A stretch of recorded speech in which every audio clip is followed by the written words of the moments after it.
The instrument alarm was still going. When I came back through the perimeter, Sorath Vale N was standing at the edge of the marker line with both hands held flat at her sides.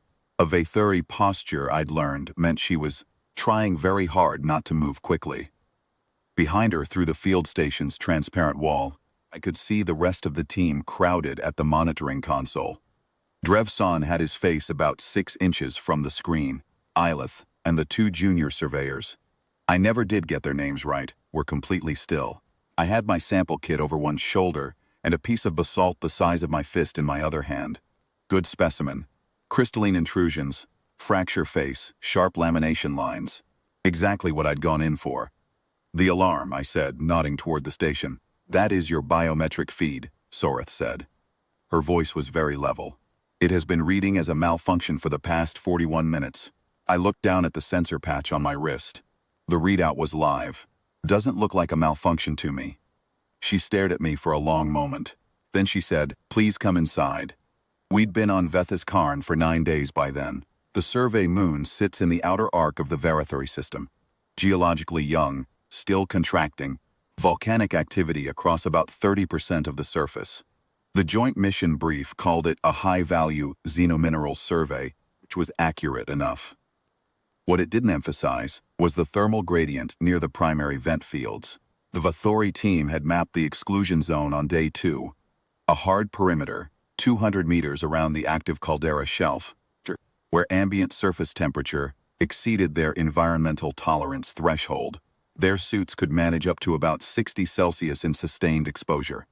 Beyond that, the cooling system started to labor. Beyond 80, tissue damage became a real risk for a Vathuri biologist, spending more than a few minutes unshielded. The vent shelf where I'd collected my samples was running about 63. I'd left my jacket on a rock at the perimeter marker. It was a warm afternoon. Inside, Sorath pulled up the biometric record while the others made room. The graph ran across the full display. 41 minutes of data, every sensor channel overlaid. Walk me through what you see, she said. I looked at the trace. Core temperature had climbed about 1.2 degrees Celsius in the first 10 minutes, then leveled. Skin for surface temperature had tracked higher. The sensors were recording my sweat response. The vasodilation at the skin layer, heat moving outward from the core to the surface where it could shed. Respiration had increased slightly. Heart rate up maybe 15 beats per minute. Everything else in normal range. That's a normal exertion trace, I said. Bit warm, maybe. I drank some water. Drevson turned from the console. He was the team's environmental physiologist, the one who'd briefed us on Vathuri thermal tolerances on day 1. He said something in Vathari that the translator rendered as, core temperature went up by 1.2 degrees and then stopped. Right. Sweating. He looked at me the way people look at a calculation that keeps returning the wrong answer.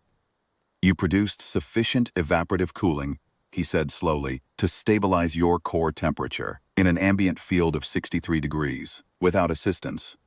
Without a suit, Sorath said. She said it quietly, as if she were reading something aloud to make sure she'd read it correctly. I thought about how to explain it. I'd grown up in Queensland.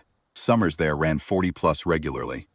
My father had been a field geologist before me, the Pilbara, for 20 years. And his father before that had spent a career on a cattle station in the Northern Territory where the temperature gauge was decorative above about 45. The idea that 63 degrees was an exclusion zone was, I didn't want to be rude about. It's warm, I said.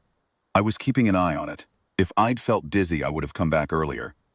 Ilith, at the back of the group, said something. The translator gave me. His fluid loss was approximately 400 milliliters. He replaced it with 1 standard water ration. Yes, I said. I was thirsty. Sorath asked to run a full medical scan. I didn't mind. I was going to want one anyway for the mission health log. Sat on the examinations bench while the array moved over me, and the team stood around the readout screen.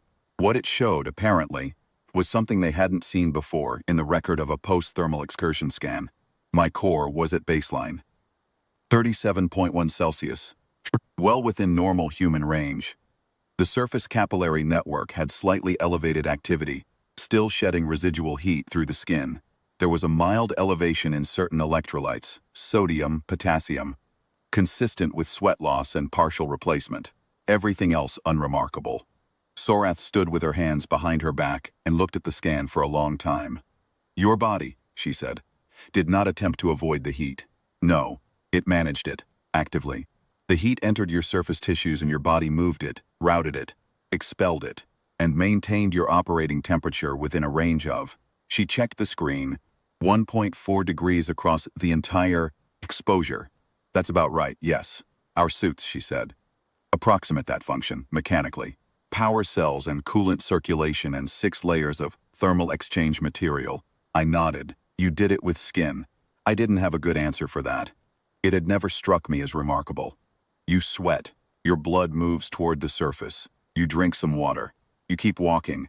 That's just how a hot afternoon works. I suppose, I said. We've been doing it for a long time. She filed the exclusion zone annotation that evening. I read it over her shoulder while she was entering it. She'd changed the threshold flag from a hard perimeter to a species-dependent advisory. In the notes field she'd written, Vaytheri environmental tolerance threshold confirmed inapplicable to human physiology. Human subject entered and transited zone under fixed field conditions without protective equipment, carrying instrumentation and specimens, duration of 41 minutes. Core temperature maintained within species normal variance throughout. No tissue damage, no cognitive impairment, no adverse event. Below that, in the section marked Mission Note Supplement, she'd added a line I only saw because she'd left the document open on the console. Recommend updated mission protocols. Do not assume human team members require evacuation from thermal zones. Request guidance on revised joint exclusion criteria. Note, subject was asked, scan, to describe subjective experience of the thermal zone. Subject stated, it was a bit like August back home. I've had worse. Further note, subject appeared to mean this without irony. She closed the document and saw me reading. I expected her to say something. She didn't. She just looked at me for a moment. That same expression Drevson had worn at the console. The one that wasn't quite alarm, and wasn't quite awe, and wasn't quite either. And then, she turned and began preparing the instruments for the next day's survey. I went and made a cup of tea. The kettle, at least, was something we both agreed needed to be hot.